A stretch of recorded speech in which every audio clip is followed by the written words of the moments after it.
choir boy, right? I'm nothing like that now, but that's how I was raised up. And so he took advantage of that, and he suppressed everything. I asked this man for things around the house, like, because mind you, my dad died, my grandma died. He didn't give a fuck. He didn't care. He was just trying to. And honestly, if that man has some type of integrity, why would you even approach a widow? Why would you approach a woman who just lost her husband to cancer and then walk right in like, oh, here I am? That's so disrespectful. Someone with integrity, somebody who was a so-called Christian, that's why I have zero respect for that religion. But somebody who called themselves a Christian or something like that, they would be like, okay, maybe you're not ready for a new relationship. Maybe you should spend some time with your family. Maybe you should spend some time with your children. Maybe you should get family therapy since you just had 2 major deaths. You just lost a father and a grandma. That's not something that you just, oh, who gives a fuck? No, unless you're a sociopath and you have no emotions, which I feel she has sociopathy disorder. She rejects getting therapy.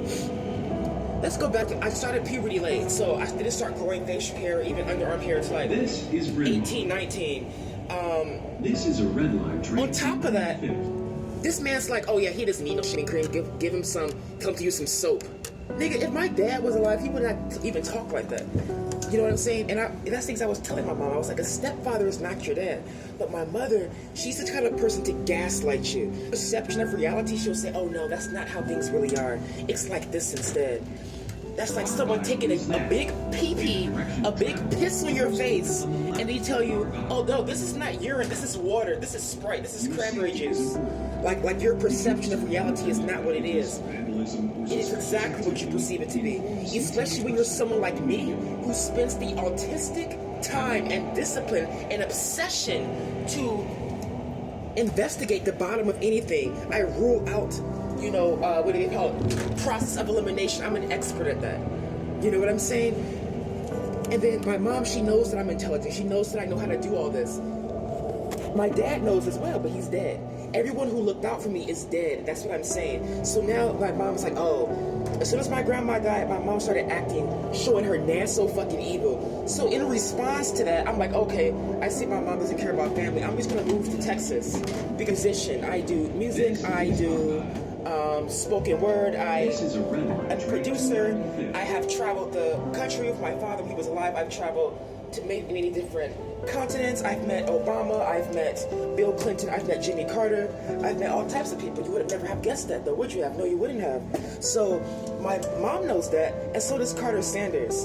And that's why he hates me, because he's jealous of my upbringing. He is envious of where I came from, and he wants to try to cause corruption.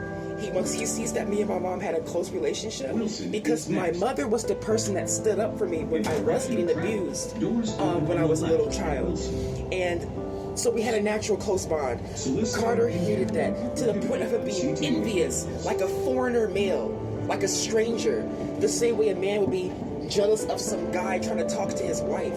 But I'm not some guy talking to someone's wife. I'm someone's firstborn child. Not the second-born, the firstborn child. And I've been treated like complete hog water. And it was meticulous. It was designed that way. The same way it was designed for certain racial demographics to be viewed a certain way. That was orchestrated by society. It wasn't just random. The same way that happens in our individual family circles.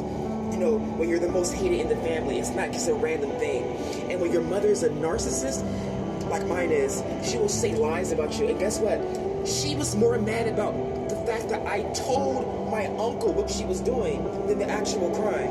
People hate it when you tell people what they're doing more than them actually doing it. Oh, why did you tell them that I molested that little girl? Excuse you?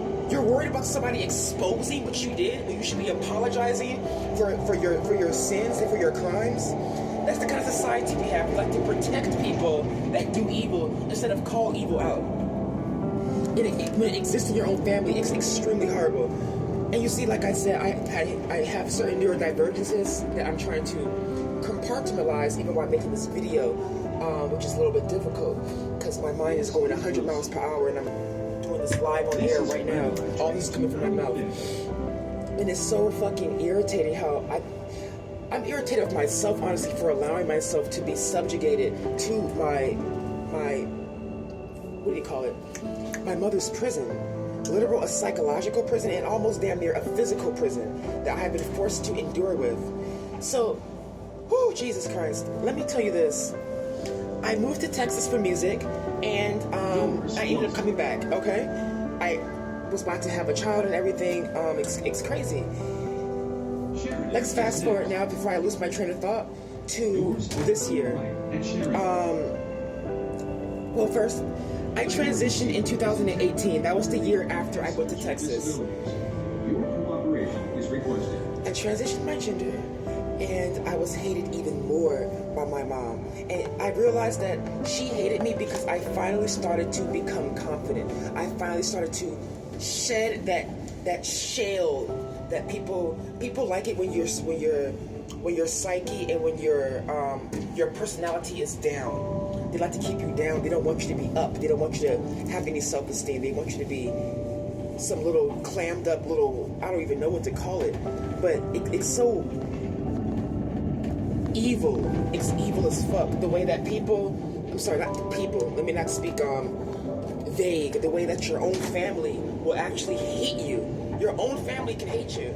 People don't realize that. And they can hate you for being, some people, they like to gaslight you again and say, oh, why would I hate you? Ain't nothing to hate on. There's always something to hate on. I don't care if you're rich or you're poor. Some people will hate you just because you have a bright spirit. People will hate you because you're a good person.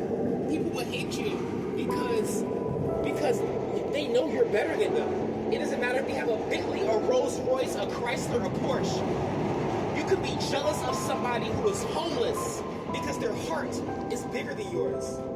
And that's what people don't understand. So they're like, oh yeah, what do I have to hate on? Everything.